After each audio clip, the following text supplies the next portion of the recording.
Capítulo 11. Foi nesse estado que Jim me encontrou, quando finalmente decidiu que valia a pena me salvar. Ele me levou para casa, para o apartamento de Camille. Cadê Marilu, rapaz? A piranha deu no pé. Depois de Marilu, Camille era um alívio, uma mulher educada, fina e de boa família. E além do mais, sabia que os US$ 18 que Jim havia lhe enviado eram meus. Mas, para onde fora a querida Marilu? Descansei uns dias na casa de Camille, da janela da sala do apartamento, num edifício de madeira na Liberty Street. Podia-se ver São Francisco inteira, fazendo crepitar suas luzes verdes e vermelhas na noite chuvosa. Nos dias que passei lá, Jim abraçou a tarefa mais ridícula de sua carreira. Arranjou um emprego, em que fazia demonstrações de um novo tipo de panela de pressão nas cozinhas das casas de família. O vendedor lhe entregou pilhas de amostras e folhetos. No primeiro dia, ele foi um furacão de energia. Dirigia a cidade toda junto com ele, enquanto ele fazia as visitas. Seu plano era ser convidado para jantar socialmente e então, num salto, começar a demonstrar a panela de pressão. Cara! Gritava, excitadíssimo. Isso ainda é mais doido do que na época que eu trabalhava para a Sina. Sina vendia enciclopédias em Oakland. Ninguém conseguia se livrar dele. Fazia longos discursos, saltava de um lado para o outro, ria, chorava. Certa vez, irrompemos na casa de uns caipiras que estavam se preparando para ir a um funeral. Sina caiu de joelhos e rezou pela alma do morto. Todos os caipiras começaram a chorar. Ele vendeu um jogo completo de enciclopédias. Era o sujeito mais pirado do mundo. Pergunto-me onde andará agora. Costumávamos nos aproximar das filhas mais jovens e gostosas e boliná-las nas cozinhas. Tive, naquela tarde, a dona de casa mais gostosa do mundo em minhas mãos, em sua pequena cozinha. Meus braços ao redor dela, fazendo demonstrações. Uau! Vá em frente, Jim, disse eu. Talvez algum dia você se torne prefeito de São Francisco. Ele tinha todo o discurso da panela na ponta da língua. Todas as noites praticava com Camille e comigo. Certa manhã ele ficou na janela, pelado, olhando para toda São Francisco enquanto o sol nascia. Parecia que algum dia se transformaria no prefeito pagão da cidade, mas suas energias se esvaíram. Numa tarde chuvosa, o vendedor apareceu para ver o que Jim estava fazendo. Jim estava arriado no sofá. Está tentando vender essas coisas? Não, disse Jim. Vou arranjar outro emprego. Bem, o que pretende fazer com tantas amostras? Não sei. Num silêncio mortal, o vendedor juntou suas tristes panelas e saiu. Eu estava farto e cansado de tudo, e Jim também. Mas certa noite, sem mais nem menos, piramos outra vez. Fomos visitar Slim Gaillard, num pequeno nightclub de São Francisco. Slim Gaillard é um negro alto e magro, com grandes olhos melancólicos, que está sempre o dizendo: legal Uruni e que tal um bourbon Uruni? Em Frisco, multidões enormes e atentas de garotões semi-intelectuais se sentavam a seus pés e o escutavam ao piano, no violão e nos bongos. Quando pega um embalo, ele tira a camisa a camiseta e vai fundo. Faz e diz tudo o que lhe vem à cabeça. Pode cantar Cement Mixer, Put It, e diminui de repente a percussão e o ritmo, mal tamborilando sobre o couro, enquanto todos se inclinam para a frente sem respirar, só para ouvi-lo. Quando todos esperavam que ele fosse fazer aquilo 1 minuto ou algo assim, ele seguia em frente 1 hora ou mais, criando um ruído imperceptível com a ponta de suas unhas, cada vez mais baixo, até que não se podia ouvir mais nada, e os sons do tráfego entravam pela porta aberta. Então, ele se levantava, pegava o microfone e dizia, com muita calma: Grande Oruni, Belo Ovaute, Borbum Omu, tudo Oruni. Como estão os garotos da primeira fila, fazendo a cabeça com suas garotas Oruni? Oruni, Vauti, Honuyuni. Ficava assim 15 minutos, com sua voz cada vez mais baixa, sussurrante, até que não se podia ouvir mais nada. Seus incríveis olhos azuis perscrutavam a plateia. Jim ficava lá atrás dizendo: Meu Deus, sim! E entrelaçando as mãos com reverência e suando. Sal, Slim saca todas, ele saca todas. Slim se senta ao piano e toca 2 notas, 2 dós, mais 2, então 1, aí 2, e de repente o baixista gordo caricato desperta de seu transe reverenciai e se dá conta de que Slim está tocando Sea Jam Blues e dedilha com seu enorme dedo indicador, e um grande boom rítmico ressoa ritualmente, e todo mundo começa a rebolar. E Slim parece tão melancólico como sempre, e eles deixam rolar o jazz meia hora. Então Slim pira por completo, agarra os bongos e toca batuques cubanos tremendamente rápido, e grita coisas malucas em espanhol, em árabe, em dialetos peruanos e egípcios, em todas as línguas que conhece, e ele conhece inúmeras línguas. O show finalmente termina. Cada show dura 2 horas. Slim Gaillard deixa o palco e fica encostado a uma coluna, olhando melancolicamente por cima de todas as cabeças, enquanto as pessoas vêm falar com ele. Um whisky é rapidamente colocado em sua mão. Bourbon Otune. Obrigado, Ovalti. Ninguém sabe por onde paira a mente de Slim Gaillard. Certa vez, Jim sonhou que estava tendo um filho e sua barriga estava toda inchada de azul, enquanto ele permanecia esticado na grama de um hospital da Califórnia. Sob uma árvore, junto a um grupo de negros, sentava-se Slim Gaillard. Jim lançou-lhe um desesperado olhar de mãe. Slim disse: "Vá em frente, Oruni." Jim se aproximou dele. Aproximou-se de seu Deus. Julgava que Gaillard fosse Deus. Arrastando os pés e curvando-se reverentemente diante dele, convidou-o para se juntar a gente. "Está legal, Oruni", disse Slim. Juntar-se-ia qualquer um, mas sem garantias de que permaneceria ali em espírito. Jim arranjou uma mesa, trouxe bebidas e se sentou, constrangido, na frente de Slim. Slim devaneava olhando por cima de sua cabeça. Cada vez ele dizia Oruni, Jim dizia Slim. E ali estava eu sentado, junto com aqueles dois loucos. Não aconteceu nada. Para Slim Gaillard, o mundo inteiro não passava de um grande Oruni. Nessa mesma noite, Lampshade, na esquina de Fillmore com a Gary. Lampshade é um negrão e entra nos salões musicais de Frisco com casaco, chapéu e cachecol, e salta para o palco e começa a cantar. As veias se dilatam em sua testa. Ele se retorce e geme um blues desesperado com cada músculo de sua alma. Enquanto canta, grita às pessoas: "Não morra para ir ao paraíso! Comece com Dr. Pepper e termine com whisky." Sua voz ribomba. Faz caretas, contorce-se, faz de tudo. Veio até a nossa mesa, inclinou-se e disse: "Sim!" Depois cambaleou para a rua e foi para outro salão.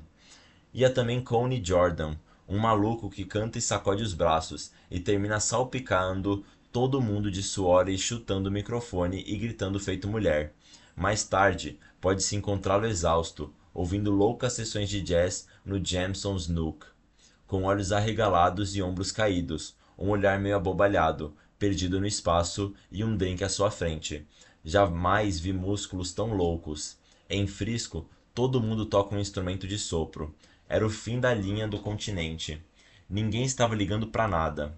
Jim e eu vagamos por São Francisco, até que percebi meu cheque na bolsa de estudos e preparei minha volta para casa. O que conseguira com aquela viagem para Frisco, ainda não sei. Camille queria que eu caísse fora logo. Para Jim não fazia a menor diferença. Comprei pão e frios, e com eles fiz sanduíches para, outra vez, cruzar o país. Apodreceriam todos junto comigo quando eu chegasse a Dakota. Jim pirou na última noite. Encontrou Marilu em algum centro da cidade e nos metemos no carro. Fizemos todo o percurso até Richmond, do outro lado da Bahia, chegando a bares negros e embaixadas oleosas, onde rolava jazz. Marilu foi sentar-se e um negrão puxou a cadeira de sob sua bunda. As garotas a abordaram com propostas nos banheiros. Também fui abordado. Jim suava. Era o fim. Eu queria cair fora. Na madrugada, peguei meu ônibus para Nova York e dei adeus a Jim e a Marilu. Eles queriam alguns dos meus sanduíches. Eu os recusei. Foi um momento sombrio. Estávamos pensando que nunca mais nos veríamos e não nos importávamos com isso. Terceira parte. Capítulo 1. Na primavera de 1949, tinha alguns dólares economizados dos cheques de minha bolsa de estudos do governo, e fui para Denver, pensando em me estabelecer lá. Vi-me no centro da América, como um patriarca. Fiquei solitário. Não havia ninguém na cidade. Baby Rawlins, Ray Rawlins, Tim Gray, Betty Gray, Roland Major, Dean Moriarty, Carlo Marx, Ed Dunkel, Roy Johnson, Tom Snark, nenhum deles estava lá. Perambulei pela Curtis e pela Larimer, trabalhando algum tempo nos mercados atacadistas de frutas, onde quase fora contratado em 1947, o trabalho mais árduo de minha vida. Em determinado momento, os garotos japoneses e eu tivemos de empurrar um vagão inteiro 30 metros pelos trilhos, usando uma espécie de alavanca que o fazia mover-se gemendo, uns poucos centímetros a cada puxão. Arrastei caixotes de melancia pelo piso gelado de vagões frigoríficos, espirrando sobre o sol ardente. Em nome de Deus e sob as estrelas. Pra quê? Ao pôr do sol eu passeava. Sentia-me como um grão de areia na face desta terra melancólica e avermelhada.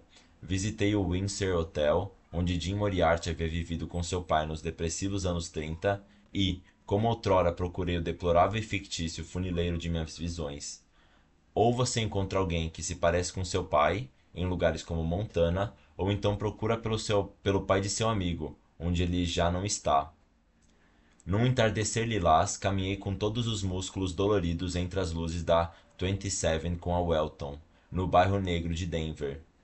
Desejando ser um negro, sentindo que o melhor que o mundo branco tinha a me oferecer não era êxtase bastante para mim, não era vida suficiente, nem alegria, excitação, escuridão, música, não era noite o suficiente.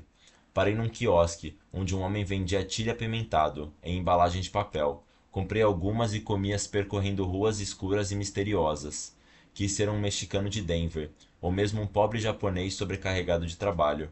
Qualquer coisa menos aquilo que eu era tão tristemente, um branco desiludido. Durante toda a minha vida, tivera ambições de branco. Por isso, abandonara uma boa mulher como Terry no Vale de San Joaquim. Passei pelos portais escuros das casas dos mexicanos e dos negros. Ali ecoavam vozes amenas, e ocasionalmente podia-se vislumbrar o joelho moreno de uma garota enigmática e sensual, ou rostos sombrios de homens por trás das roseiras.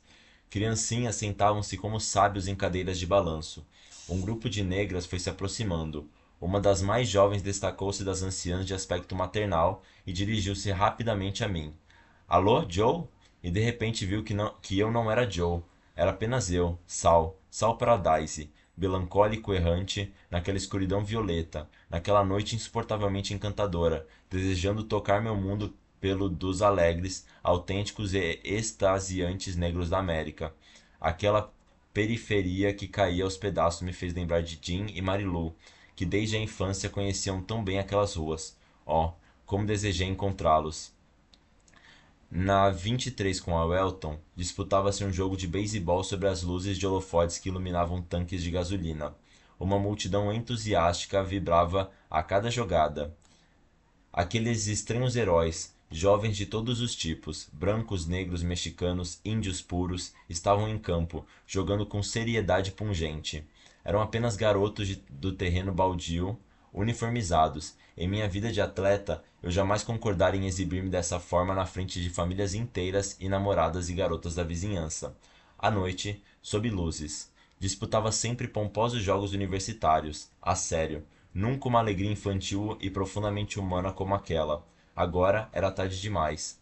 Próximo a mim, vi um velho negro, que aparentemente assistia aos jogos todas as noites.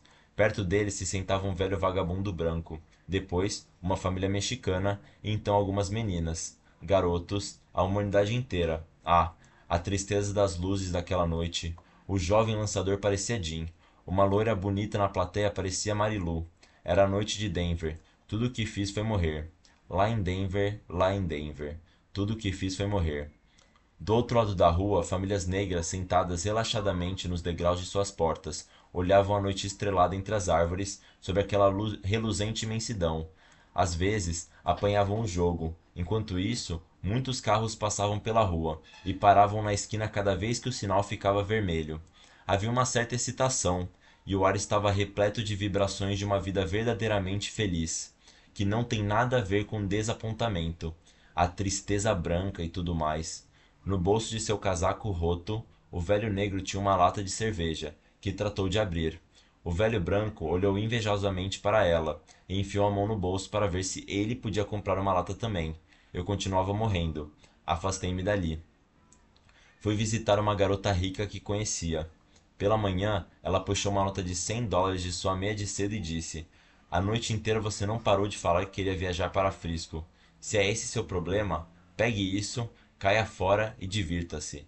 E assim acabaram-se minhas preocupações. Arranjei um carro numa agência de viagens que cobrava uma taxa de $11 de gasolina até Frisco, e zarpei. O carro era dirigido por dois sujeitos. Disseram que eram gigolôs. Dois outros sujeitos eram passageiros como eu. Sentávamos, lacônicos, cada qual preocupado com seus próprios problemas. Passamos pelo passo Berthold, descendo depois até o grande platô. Tabernash, Troublesome, Kremlin, pelo passo Rabbit Ears e até Steamboat Springs, e adiante 80 quilômetros por um desvio poeirento. Então, Craig e o grande deserto americano. Quando cruzávamos a fronteira entre o Colorado e Utah, vislumbrei Deus sob a forma de enormes nuvens douradas no deserto. Ele parecia apontar seu dedo para mim e dizer: Passe por aqui e siga em frente. Você está na estrada que leva ao paraíso. Ah, pobre de mim! Estava mais interessado em velhos vagões estragados à beira dos trilhos e mesas de bilhar assentadas no deserto do Nevada, perto das prateleiras de Coca-Cola, entre cabanas de madeira com tabuletas carcomidas que se sacudiam no ar enigmático e inquietante do deserto, com letreiros desbotados que diziam: Aqui viveu Rattlesnake Bill, ou Broken Mouth Annie rolou por aqui durante anos. Sim, zoom! Em Salt Lake City. Os gigolôs conferiram suas garotas e depois seguimos em frente. Antes que pudesse perceber, estava outra vez na fabulosa cidade de São Francisco, localizada em toda a extensão da Bahia no meio da noite. Fui correndo até Jim. Agora ele tinha uma casinha, eu estava louco para saber o que se passava pela cabeça dele e o que aconteceria a partir de então, porque atrás de mim já não existia nada, todas as pontes desmoronadas, e eu já não me importava com nada. Às 2 da manhã, bati em sua porta. Capítulo 2. Veio abrir a porta completamente nu. Ainda que eu fosse o presidente dos Estados Unidos batendo à sua porta, ele pouco se importaria. Recebia todo mundo peladão. Sal! Exclamou, realmente surpreso. Jamais imaginei que você fizesse isso. Finalmente você voltou para mim. É, balbuciei. Todos os meus planos desmoronaram. E você? Como que você vai? Não muito bem, não muito bem. Mas temos 1 milhão de coisas para conversar. Finalmente chegou a hora de falarmos sério, Sal. Concordamos em que, de fato, já era hora. Meu regresso, de certo modo, era como a chegada de um terrível anjo mau ao reduto das ovelhas imaculadas. Mal iniciamos nosso diálogo louco na cozinha, que ficava no térreo, quando ouvimos suspiros no andar de cima. Tudo o que eu dizia era respondido por sim, louco, vibrante, exaltado. Camille sabia em que tudo aquilo iria resultar. Aparentemente, Jim havia mantido a calma por alguns meses. Agora, o anjo chegara e ele estava prestes a enlouquecer outra vez. O que está acontecendo com ela? Sussurrei. E ele respondeu: ela vai de mal a pior. Chora o tempo inteiro e tem ataques de fúria. Não quer me deixar sair para ver Slim Gaillard. Fica furiosa cada vez que eu me atraso e então, quando resolvo ficar em casa, ela simplesmente não fala comigo. Diz apenas que sou um idiota completo. Subiu as escadas correndo para acalmá-la. Ouvi Camille gritar: Você é um mentiroso! Um mentiroso! Um mentiroso! Aproveitei a chance para examinar a casa realmente maravilhosa que eles possuíam. Era um chalé de madeira de 2 andares, quebrado e envelhecido, entre prédios de apartamentos bem no topo da Russian Hill, com vista para toda a Bahia. Tinha 4 quartos, 3 no andar de cima, no térreo, uma cozinha imensa que mais parecia uma espécie de porão. A porta da cozinha dava para um pátio gramado, onde ficavam os varais. Atrás da cozinha ficava a despensa, e, lá dentro, os velhos sapatos de Jim jaziam recobertos por uma camada de 3 centímetros de lama do Texas, desde aquela noite em que Hudson atolara no rio Brazos. Claro que aquele Hudson evaporara. Jim não fora capaz de pagar suas prestações. Agora, ele simplesmente não tinha carro. Acidentalmente, o segundo filho deles estava a caminho. Era horrível ouvir Camille soluçando daquele jeito. Não conseguimos suportar. Saímos para comprar umas cervejas e voltamos à cozinha. Camille finalmente adormeceu, ou passou a noite fitando o vazio, a escuridão. Não conseguia imaginar o que estava acontecendo, o que ocorria de tão grave assim, exceto que finalmente Jean tinha conseguido enlouquecê-la de vez. Depois de minha partida de São Francisco, ele se apaixonara mais uma vez por Marilu, e passara meses circulando pelo apartamento dela na Divisadeiro, onde cada noite ela transava com um marinheiro diferente, e ele espreitava pelo buraco da caixa do correio, de onde podia ver a cama dela. Assim, certa manhã, viu Marilu jogada na cama com um garoto. Perseguiu-a por toda a cidade. Queria de qualquer maneira comprovar que ela não passava de uma puta. Ele a amava, estava louco por ela. Certo dia, quase por engano, ele comprou uma palha verde. É assim que os traficantes chamam a maconha nova e não tratada, e fumou tonelada delas. No primeiro dia, contou, caí duro como uma tábua na cama. Não conseguia me mover ou dizer uma só palavra. Apenas olhava para o teto com os olhos esbugalhados. Minha cabeça zunia. Tive toda sorte de visões coloridas e deslumbrantes, e me senti maravilhosamente bem. Em um segundo, tudo ficou claro para mim.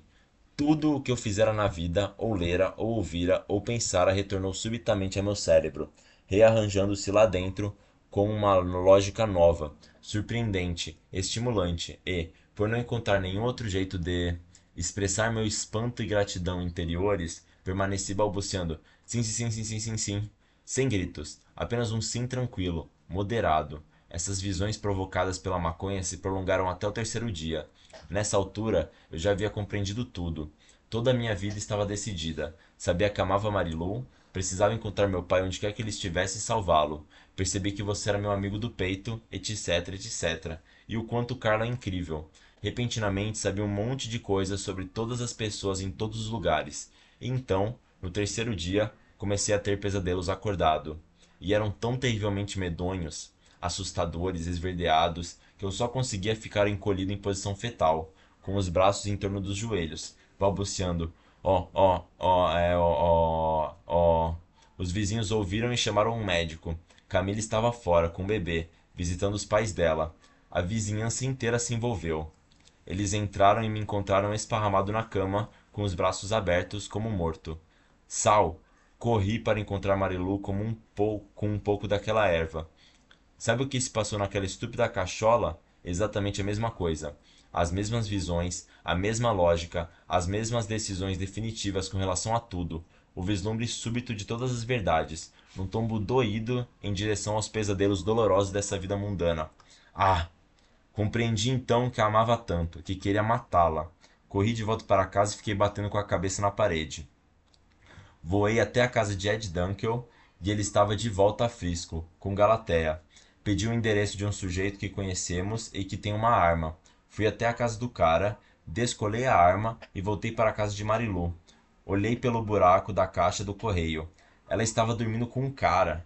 Vacilei e caí fora, voltando uma hora depois e invadi o AP. Ela estava sozinha. Dei-lhe a minha pistola e pedi que ela me matasse.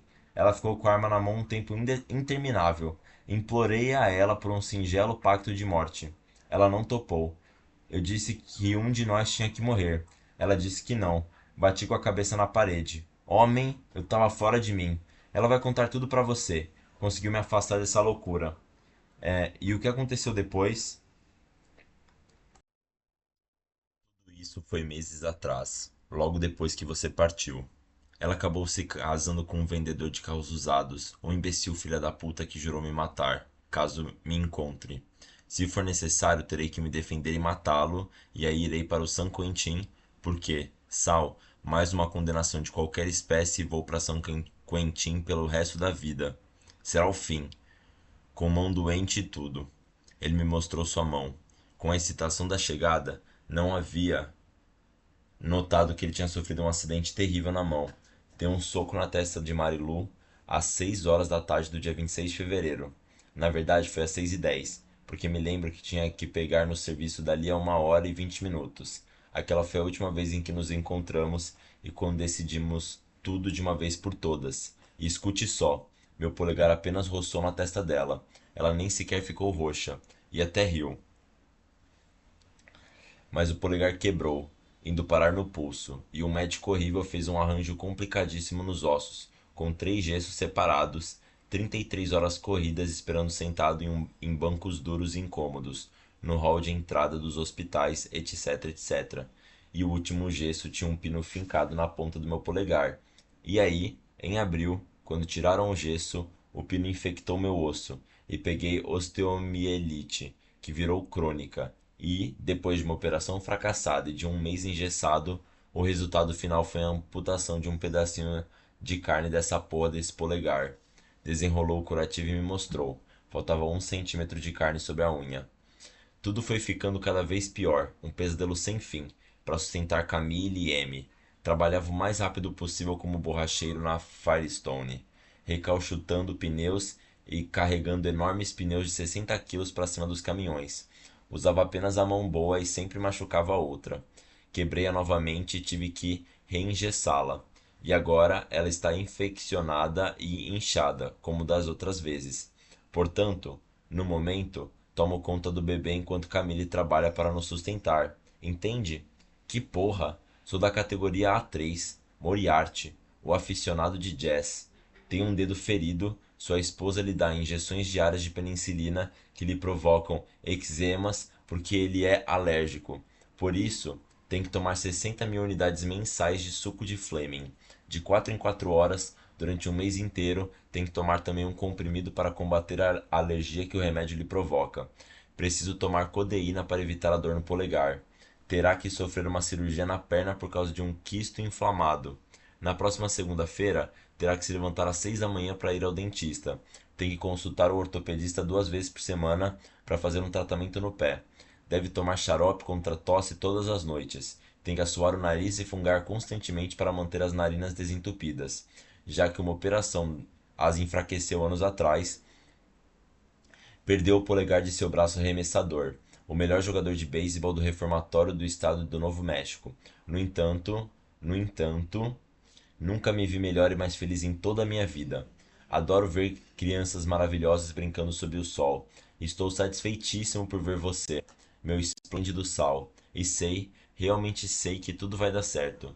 Você verá amanhã minha fantástica, extraordinária, linda e maravilhosa filha, que já consegue se aguentar de pé, sozinha, 30 segundos de cada vez.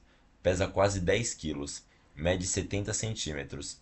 Acabo de calcular que ela é 31,4% inglesa, 27,5% irlandesa, 25% alemã, 8,75% holandesa, 7,5% escocesa e 100% maravilhosa. Cumprimentou-me calorosamente pelo livro que terminara de escrever e que fora aceito pelos editores. Nós captamos a vida. Sal, ambos estamos envelhecendo pouco a pouco e começamos a saber cada vez mais das coisas. O que quer que você fale a respeito da sua vida, compreenderei com perfeição.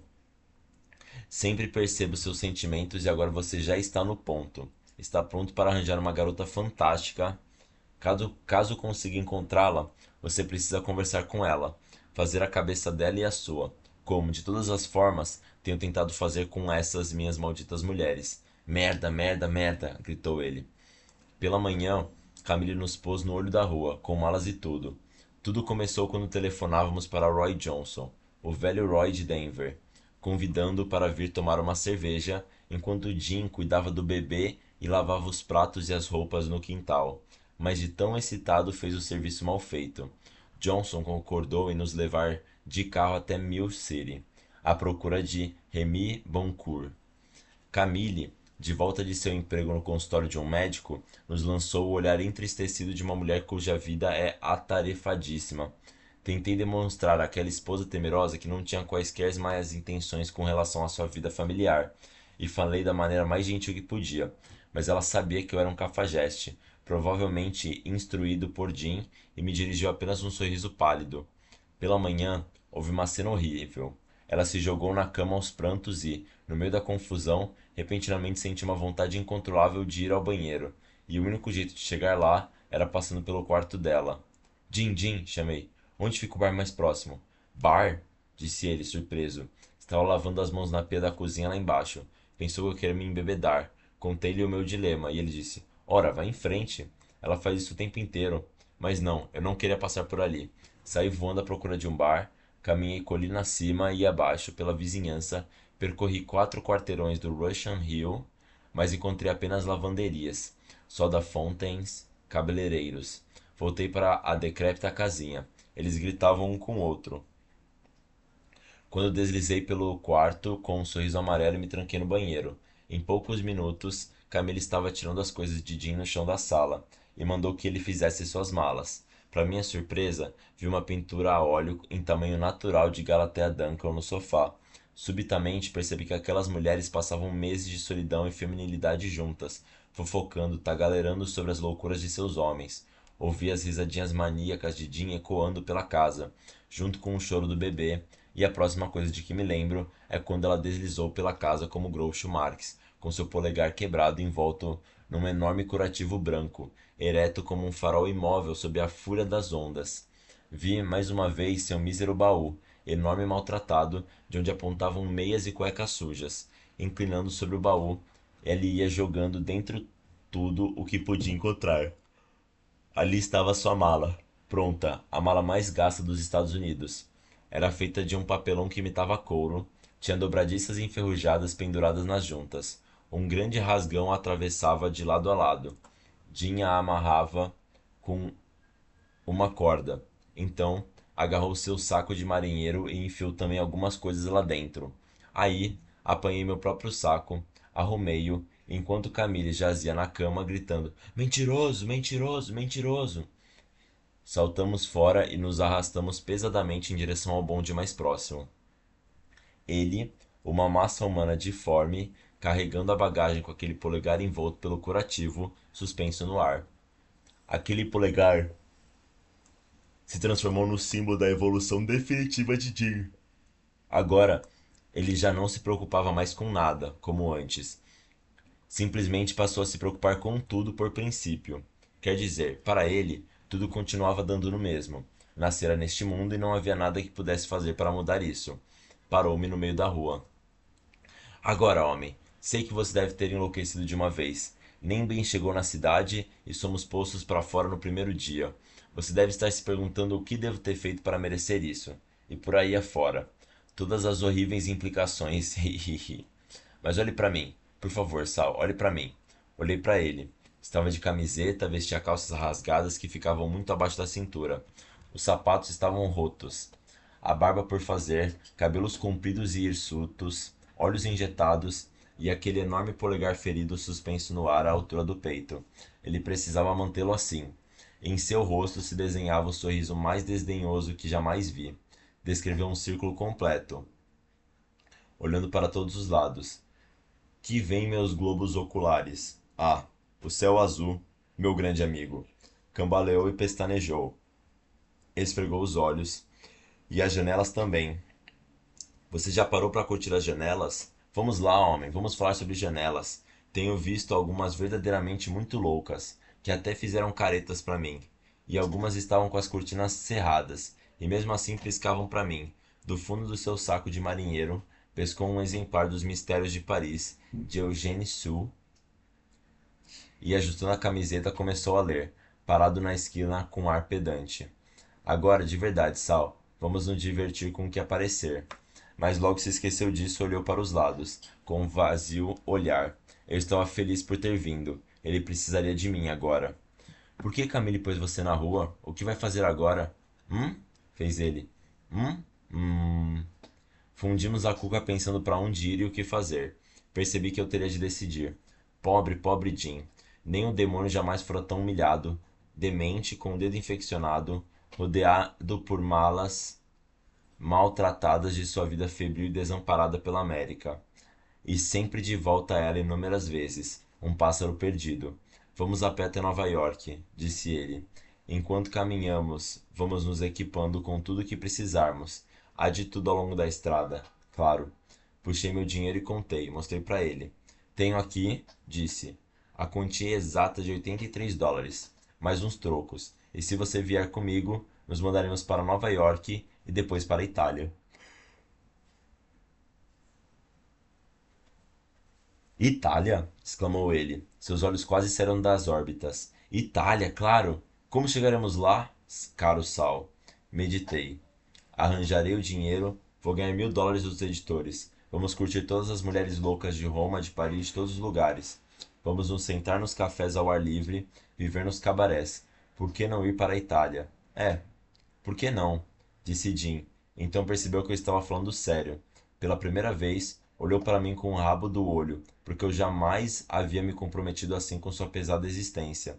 E aquele era o olhar de um homem que pesava suas chances um instante, antes de fazer sua última aposta.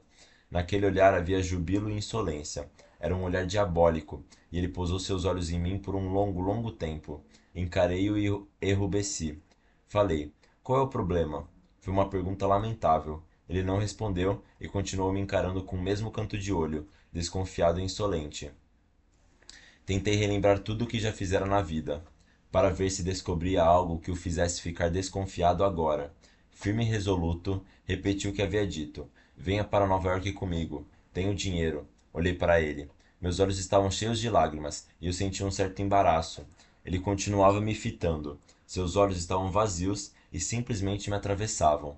Foi um momento crucial em nossa amizade, quando ele percebeu que eu realmente tinha gasto algumas horas pensando nele e em seus infinitos problemas. E agora ele estava tentando catalogar isso em suas categorias mentais, tremendamente confusas e complicadas. Algo, clique, estalou em nós. Em mim, foi a súbita preocupação com um homem 5 anos mais moço que eu, e cujo destino estivera ligado ao meu no curso dos últimos 5 anos. Nele, era algo que só posso calcular pelo que fez depois. Ficou extraordinariamente satisfeito e disse que estava tudo combinado. Que olhar foi aquele? Perguntei. Ele ficou chateado com a pergunta. Franziu as sobrancelhas. Era raro vê-lo fazer isso. Ficamos perplexos e inseguros com relação a algo que não sabíamos bem o que era. Estávamos no topo de uma colina, num belo dia azul e ensolarado de São Francisco, com nossas sombras caídas nas calçadas. Do prédio de apartamentos ao lado da casa de Camille, 11 gregos, homens e mulheres, saíram em fila e, instantaneamente, se alinharam contra um muro ensolarado, enquanto um deles atravessava a ruela, sorridente, por trás de uma câmera fotográfica. Encaramos aquelas pessoas antiquadas que estavam festejando o casamento de uma de suas filhas, provavelmente a milésima, ininterruptamente, numa geração de 10 de T's escura e sorrisos ao sol. Estavam todos arrumados e eram estranhos. No fim das contas, Jim e eu bem poderíamos estar em Chipre. Gaivotas revoavam no céu translúcido. Bem, disse Jim numa voz muito tímida e singela. Vamos embora? Sim, respondi. Vamos para a Itália. E assim juntamos nossa bagagem. Ele pegou o baú com a mão boa e eu agarrei o restante, e nos arrastamos até o ponto do bonde mais próximo. Em um segundo, descíamos colina abaixo com as pernas dependuradas e os pés apontando em direção à calçada, acima da celeira trepidante de um daqueles velhos bondes de Frisco, dois heróis arrasados na noite do oeste. Capítulo 3. De cara, fomos para um bar na Market, e lá decidimos tudo. Ficaríamos juntos, e seríamos amigos até a morte. Jim estava calado e preocupado. Olhava para os velhos vagabundos que perambulavam pelo salão, que lhe lembravam de seu pai. Acho que ele está em Denver. Desta vez temos que encontrá-lo de qualquer maneira. Ele pode estar no presídio, ou então perambulando pela Larimer outra vez. Mas tem que ser encontrado, concorda? Sim, eu concordava. Iríamos fazer tudo o que nunca fizéramos no passado, porque éramos inexperientes demais. Então, depois, prometemos a nós mesmos 2 dias de delírio em São Francisco antes de partirmos. E, claro, combinamos apanhar, nas agências de viagem, caras que quisessem rachar a gasolina e seguir para Nova York, gastando o mínimo possível. Jim assegurou que não precisava mais de Marilu, embora ainda a amasse. Ambos concordamos em que ele se daria bem em Nova York, garotas e tudo mais. Jim vestiu seu terno listrado, uma camisa esporte e por algumas moedas deixamos nossa bagagem guardada nos armários metálicos da estação de Greyhound. Saímos para encontrar Roy Johnson, que seria nosso motorista naqueles 2 dias em Frisco. Roy acertou a tarefa por telefone. Pouco depois, ele aparecia na esquina da Market com a Third, para nos acompanhar. Roy vivia agora em Frisco, trabalhando num escritório e casado com uma linda loirinha chamada Dorothy. Jim me confidenciara que o nariz dela era comprido demais. Era essa sua maior objeção em relação a ela, mas o nariz dela não era de forma alguma comprido. Roy Johnson era um garoto magro, moreno, agradável, com um rosto afinado e um cabelo impecavelmente penteado, que ele estava sempre jogando para trás. Tinha uma maneira extremamente simpática de abordar as pessoas, e era dono de um sorriso largo. Sua esposa, Dorothy, evidentemente, não gostou nem um pouco da ideia dele ser nosso motorista. Mas, disposto a provar que era o homem da casa, eles moravam num quarto estreito, ele decidiu cumprir a promessa que nos fizera, mesmo pagando pelas consequências. Seu dilema matrimonial era ponderoso sob um silêncio amargo. Ele nos conduzia, a Jean e a mim, pelos quatro cantos de Frisco, a qualquer hora do dia ou da noite, sem jamais dizer uma única palavra. Tudo o que fazia era avançar sinais vermelhos e deixar o carro sobre duas rodas em todas as curvas fechadas. Esse era seu jeito de nos mostrar em que situação o havíamos metido. Ele estava entre dois fogos. De um lado, as ameaças de sua jovem esposa, do outro, o desafio do velho líder de sua antiga turma do bilhar. Jim estava satisfeito e, é claro, manteve-se imperturbável com o jeito que Roy dirigia. Simplesmente não dava a menor bola para ele. Íamos no banco de trás, tagalerando. O programa seguinte era ir a Mill City, para ver se conseguíamos encontrar Remy Boncourt. Percebi, com alguma surpresa, que o velho navio, o Admiral Freebie, já não se encontrava na baía, e é claro que Remy já não ocupava o antepenúltimo chalé daquele cânion pedregoso. No lugar dele, quem abriu a porta foi uma linda garota negra. Jim e eu conversamos um tempão com ela. Roy Johnson esperava no carro lendo Os Mistérios de Paris, de Sul. Dei uma última olhada a ela para Mill City e percebi que não tinha sentido revolver o passado espectral. Ao invés disso, resolvemos visitar Galatea Dunkel para arranjar um lugar onde dormir. Ed a tinha abandonado mais uma vez, e raios me partam se ela ainda não sonhava em recuperá-lo. Nós a encontramos sentada de pernas cruzadas, em seu tapete do tipo oriental, num apartamento de 4 quartos na parte de cima da Mission, frente a um baralho com a qual previa o futuro. Boa garota. Vi sinais nostálgicos de que Ed Dunkel tinha vivido um tempo ali, e que partira por entorpecimento e desamor. Ele voltará, disse Galatea. Esse cara não consegue tomar conta de si mesmo sem mim. Lançou um olhar raivoso para Jean e Roy Johnson. Dessa vez, o responsável foi Tommy Snark. Antes de ele chegar, Ed estava satisfeito, trabalhando, e nós saíamos à noite e curtíamos momentos maravilhosos. Você sabe disso, Jim. Então, eles começaram a sentar-se no banheiro durante horas. Ed na banheira, Snark na privada. E falavam, falavam, falavam. Cada bobagem. Jim riu. Durante anos, fora o profético chefe daquela gangue, e agora eles estavam aprendendo suas técnicas. Tom Snark tinha deixado crescer a barba e, com seus imensos e melancólicos olhos azuis, viera atrás de Ed Dunkel em Frisco. Acontecera, é a pura verdade, que Tommy tivera seu dedo mínimo amputado num acidente em Denver e recebera uma bela indenização. Sem nenhuma razão aparente, decidiram dispensar Galatea e se mandaram para Portland, Maine, onde Snark aparentemente tinha uma tia. Portanto, agora estavam em Denver de passagem ou já em Portland. Quando o dinheiro de Tom acabar, Ed estará de volta, garantiu Galatea, olhando as cartas. Estúpido idiota, não sabe nada, jamais saberá. Tudo que ele tem a fazer é compreender que eu o amo. Galatea parecia a filha dos gregos da câmera fotográfica, sentada ali no tapete, com seu longo cabelo derramando-se até o chão, lendo o futuro nas cartas. Fui obrigado a gostar dela. Decidimos sair aquela noite e curtir jazz, e Jim levaria uma loira de 1,80 m que morava naquela mesma rua. Mary era seu nome. Naquela noite, Galatea, Jim e eu fomos apanhar Mary. Essa garota morava num apartamento subterrâneo, com sua filha, pequena, e tinha um carro velho que mal e mal andava, e que Jim e eu tivemos que empurrar rua abaixo enquanto as garotas tentavam fazê-lo pegar. Voltamos para a casa de Galatea e todos se sentaram em círculo. Mary, sua filhinha, Galatea, Roy Johnson, sua mulher Dorothy, todos taciturnos na sala, atravancada pela mobília, enquanto eu fiquei no canto, neutro com relação aos problemas de Frisco, e Jim permanecia no meio da roda com seu dedo balão, suspenso no ar à altura do peito, rindo.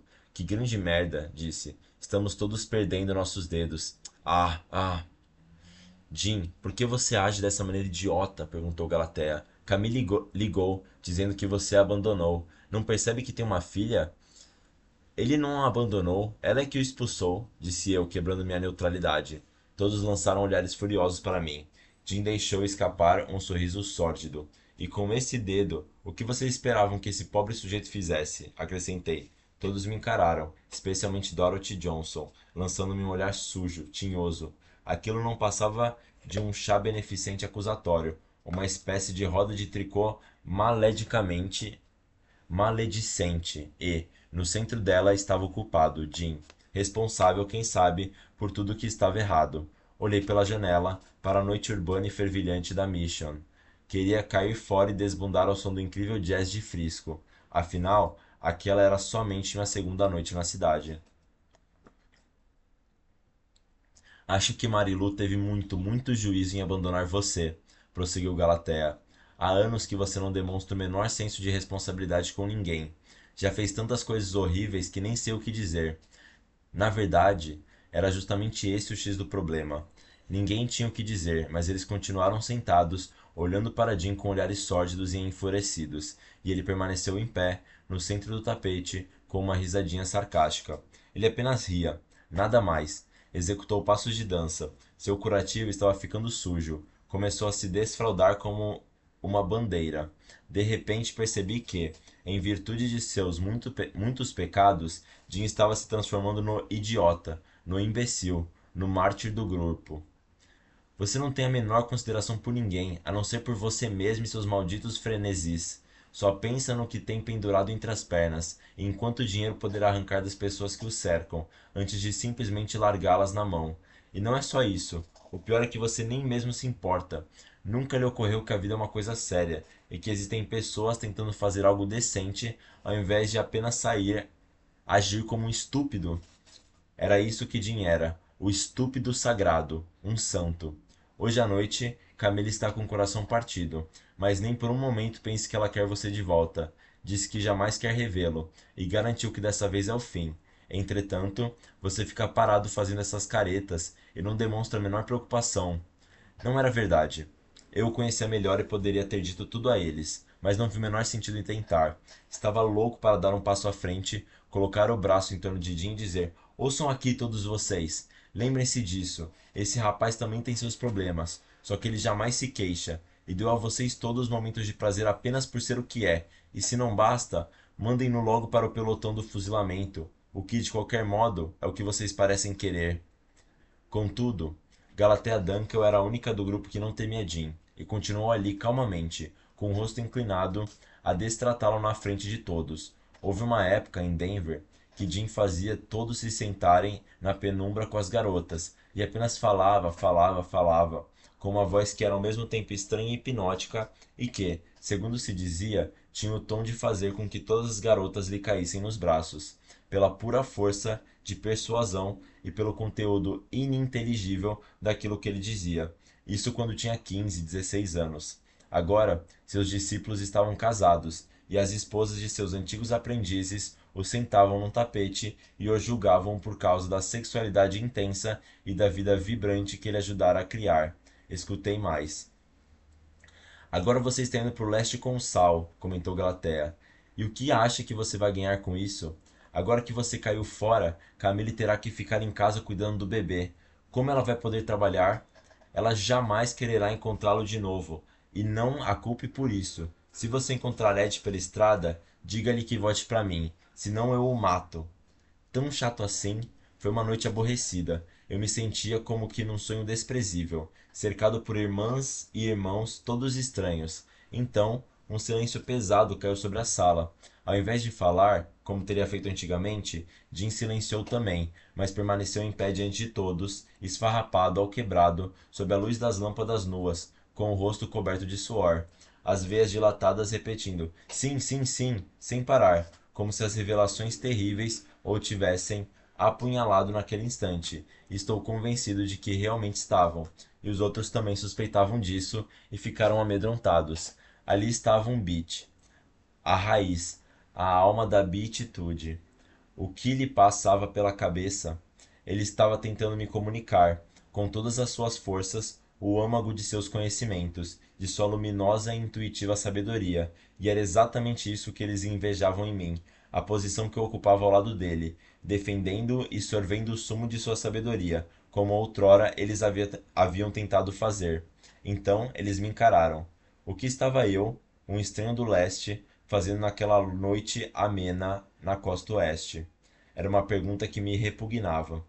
Nós vamos para a Itália, respondi, lavando as mãos de toda aquela confusão. Então uma estranha sensação maternal pairou no ar viciado daquela saleta. As garotas estavam realmente encarando Jim do jeito que uma mãe olha para o filho mais querido, boêmio, errante e rebelde, e ele sabia bem disso, com seus profundos discernimentos e seu triste polegar, e só por isso conseguiu manter um silêncio pesado e sair do apartamento sem dizer uma única palavra, para nos esperar lá embaixo, até que decidíssemos o que fazer a respeito da vida. Era isso que sentíamos em relação àquele fantasma na calçada. Olhei pela janela. Lá estava ele, sozinho no limiar da porta, curtindo a efervescência da rua. Amarguras, recriminações, conselhos, moralidade e tristeza. Tudo lhe pesava nas costas, enquanto à sua frente se descortinava a alegria esfarrapada e extasiante de simplesmente ser. Vamos lá, Galateia e Melly. Vamos curtir o jazz dos bares. E esqueça esse papo furado. Um dia desses, Jim vai morrer. E aí, o que vocês dirão dele? Quanto mais cedo ele morrer, melhor, disse Galateia, falando oficialmente por quase todos os que estavam naquele quarto. Muito bem, então, falei. Mas por enquanto ele continua vivo. E aposto que vocês gostariam de saber o que ele fará logo em seguida, simplesmente porque ele conhece o segredo que nós todos perseguimos e que é justamente o que lhe racha e escancara a cabeça. E, se ele enlouquecer, não liguem, a culpa não é de vocês, é de Deus. Eles discordaram, disseram que eu não conhecia Jim de verdade. Falaram que ele era o maior patife que jamais pisaram na face da terra e que algum dia, para meu arrependimento, eu descobriria isso. Era engraçado ouvi-los protestar tanto. Roy Johnson levantou-se e saiu em defesa das senhoras do grupo. Disse que conhecia Jim melhor do que qualquer um e que ele simplesmente não passava de um vigarista fascinante e até engraçado. Caí fora para encontrar Jim e conversamos ligeiramente sobre o incidente. Ah, homem, não ligue. Tudo está perfeito, está tudo ótimo. Ele esfregou a barriga e lambeu os beiços.